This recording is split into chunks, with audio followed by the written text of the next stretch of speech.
देखिए बच्चों, शुरू करा रहा हूँ मैं अभी एक बारी समझाना, आप अपना करता रहेंगे जो स्टूडेंट्स कर रहे हैं। सबसे पहला हमारे पास शेयर कैपिटल फाइनेंसिंग में जाती है। ये हमारी इंक्रीज हो रही है।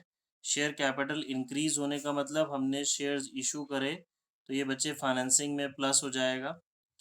रिजर्व एंड सरप्लस, ये नोट नंबर 1 है बच्चे। नोट नंबर 1 का मतलब इसके अंदर क्या क्या आइटम्स हैं वो नोट नंबर 1 में हमें देखनी पड़ेंगी।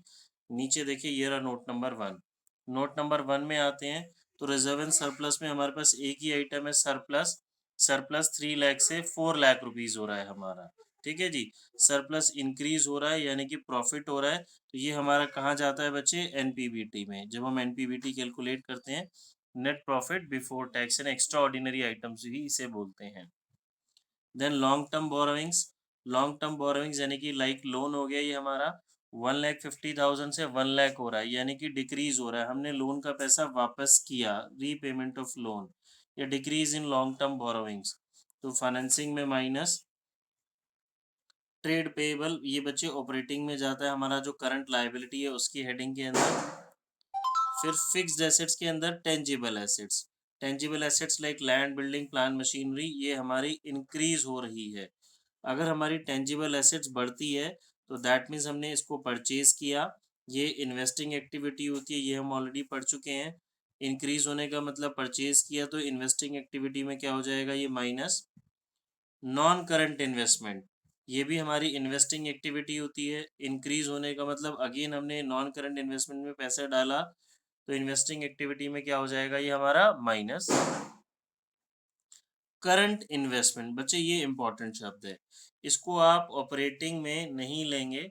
आप याद करें, जब फर्स्ट क्लास में मैंने कैश और कैश इक्विवेलेंट्स के एग्जांपल लिखवाए थे, तो करंट इन्वेस्टमेंट हमारा कैश एंड कैश इक्विवेलेंट्स का एग्जांपल में एक था। तो ये हमारा कैश एंड कैश इक्विवेलेंट्स है, ये एंड में यूज होगा बच्चे हमारा। इन्वेंट्री ऑपरेटिंग, वर्किंग कैपिटल वाली हेडिंग के अंदर। ट्रेड रिसीवेबल ऑपरेटिंग, और ये कैश और कैश इक्विवेलेंट्स तो हमें आता ही है। ठीक है बच्चे, चलिए शुरुआत करते हैं। सबसे पहले हमें क्या चाहिए होता है क्वेश्चन में? एनपीबीटी। हमने हेडिंग दिया जी वर्किंग नोट्स। वर्किंग नोट्स के अंदर हम निकाल के दिखाएंगे क्लियरली एनपीबीटी। एनपीबीटी में जैसा कि मैं आपको बार बार कह रहा हूँ, सरप्लस में 4 चीज़ें प्लस होती हैं। मेरे पास क्वेश्चन में सिर्फ यहाँ पे सरप्लस है जी। 3 लाख से 4 लाख रुपीज हो रहा है ये मेरा सरप्लस। 3 लाख से 4 लाख हो रहा है ना, तो 1 लाख रुपीज का ये प्रॉफिट आ गया, यानी कि सरप्लस। और कुछ मेरे पास नहीं है इस क्वेश्चन में, तो मेरा एनपीबीटी कितना आ गया बच्चे? 1 लाख रुपीज। ठीक है, अब शुरुआत कर लेते हैं। देखिए, cash flow from operating activities, सबसे पहले हमने लिखना है जी net profit before tax and extra ordinary items 1 lakh. Then add non cash and non operating expenses. Non cash है, नॉन ऑपरेटिंग एक्सपेंसेस। बच्चे बताएं, इस क्वेश्चन में कोई आइटम है यहाँ पे non cash and non operating expenses की? Like goodwill return of, interest paid, loss on sale of assets. क्या कुछ हमारी पास कुछ ऐसी आइटम है जो इस हेडिंग में जाएगी?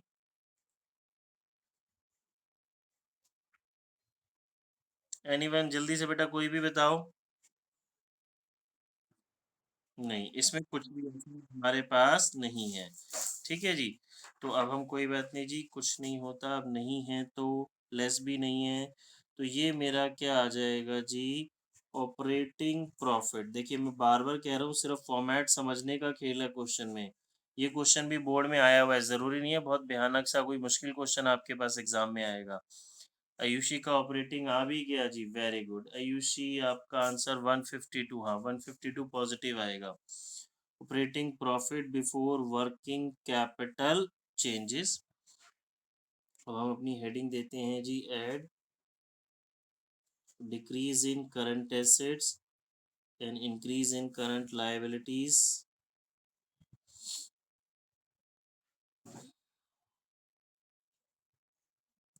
ठीक है, आ जाते हैं हम अपनी करंट लायबिलिटीज पे। देखिए जी, एक ही करंट लायबिलिटी है मेरे पास, ये ट्रेड पेएबल, ये डिक्रीज हो रही है। ट्रेड पेएबल डिक्रीज हो रहा है, लायबिलिटी डिक्रीज हो रही है, तो मैंने समझाया आपको फायदा फायदा तो माइनस, करंट एसेट भी साथ साथ समझा देता हूँ, इन्वेंट्री इन्वेंट्री डिक्रीज हो रहा है जी, एसेट्स घटना तो लॉस, तो ये मेरा प्लस हो जाएगा। ट्रेड रिसीवेबल डिक्रीज हो रहा है, ये भी लॉस, तो ये भी प्लस हो जाएगा। ठीक है, चलिए जी करते हैं। तो मेरे पास प्लस में आ जाएगा इन्वेंट्री 82,000 से 6,000 प्लस, ट्रेड रिसीवेबल 92,000 से 54,000, ये प्लस तो 60,000, माइनस की एक ही थी मेरे पास ट्रेड पेएबल 8,000 नेगेटिव। ठीक है, अब इनको अपने फॉर्मेट में देखेंगे तो जो प्लस करके आता है मेरे पास उसे हम कैश जनरेटेड फ्रॉम ऑपरेशंस बोलते हैं। मैं बार बार बोल रहा हूँ अपना फॉर्मेट आप सामने खोल के रखें, बट वो मेरे पास नहीं है। तो ये जो भी मेरा आंसर आया ये ऑपरेटिंग का आंसर आ गया, क्योंकि ये पॉजिटिव आ रहा है तो cash flow from operating activities.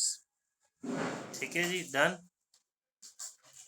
Then आ जाते हैं हम फाइनेंसिंग इन्वेस्टिंग पे, अगली हेडिंग देते हैं कैश फ्लो फ्रॉम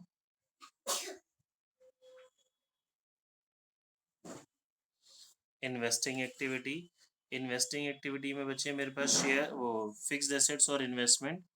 ये देखिए जी, दो ही चीज़ें थी मेरे पास, टेंजिबल एसेट्स भी बढ़ रहा है, नॉन करंट इन्वेस्टमेंट भी बढ़ रहा है, यानी कि मैंने परचेज किए तो ये दोनों क्या हो जाएंगे, minus. Purchase of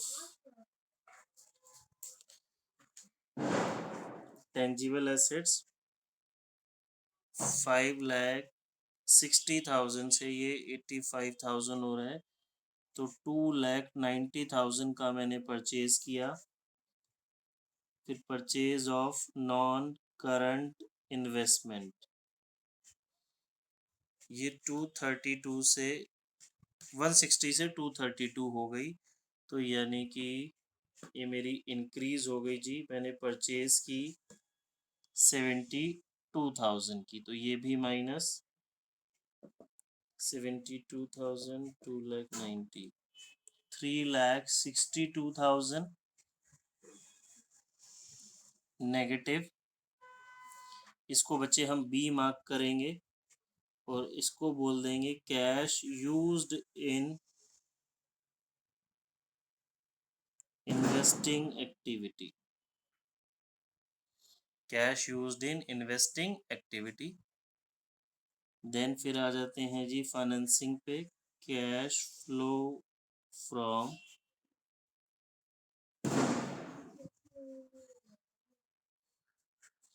financing activity. इसमें बचे share debenture loan.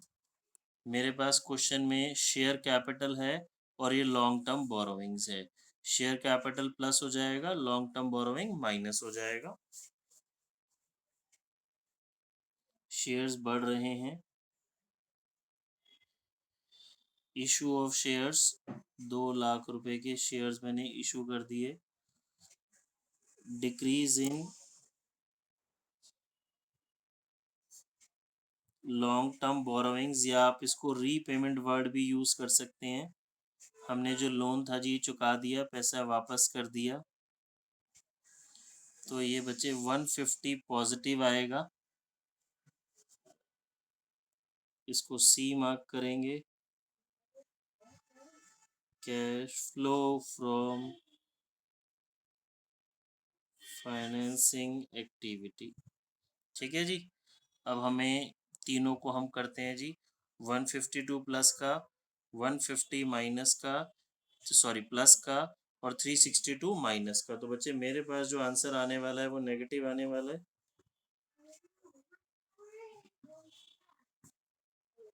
362 minus 1,50,000 minus 1,52,000, तो 60,000 नेगेटिव आएगा बच्चों। ठीक है, इसको क्या बोलेंगे, net decrease in cash and cash equivalents. अब इसमें हम क्या प्लस करते हैं, opening balance of cash and cash equivalents. ठीक है जी, यहाँ पे मुझे एक वर्किंग नोट बनाना पड़ेगा बच्चे। आप क्वेश्चन में ध्यान से देखें, जैसे कि मैंने अभी आपको समझाया था, मेरे पास यहाँ करंट इन्वेस्टमेंट भी है, कैश एंड कैश इक्विवेलेंट्स भी है। तो दो मेरे पास कैश एंड कैश इक्विवेलेंट्स हैं, तो ओपनिंग में ये दोनों आएंगे जी, और क्लोजिंग में ये दोनों आएंगे। ठीक है, मैं आपको इसको करके दिखा देता हूँ। देखिए, वर्किंग नोट्स के अंदर हमने लिखा जी कैश एंड कैश इक्विवेलेंट्स 2013 2012। मेरे पास एक है जी current investment and cash equivalents. इसका ओपनिंग 50, इसका ओपन सॉरी क्लोजिंग 94, तो ये हो गया 1,44,000।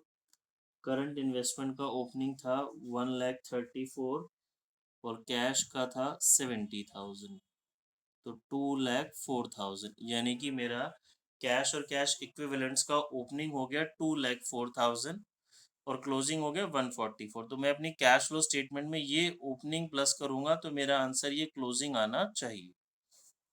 ठीक है जी, यहाँ पे मैं 2,04,000 प्लस करता हूँ। आप देखिए बच्चों, 60,000 माइनस का है, 2,04,000 प्लस का है, तो आगे जी मेरे पास 144 जो कि क्वेश्चन में था।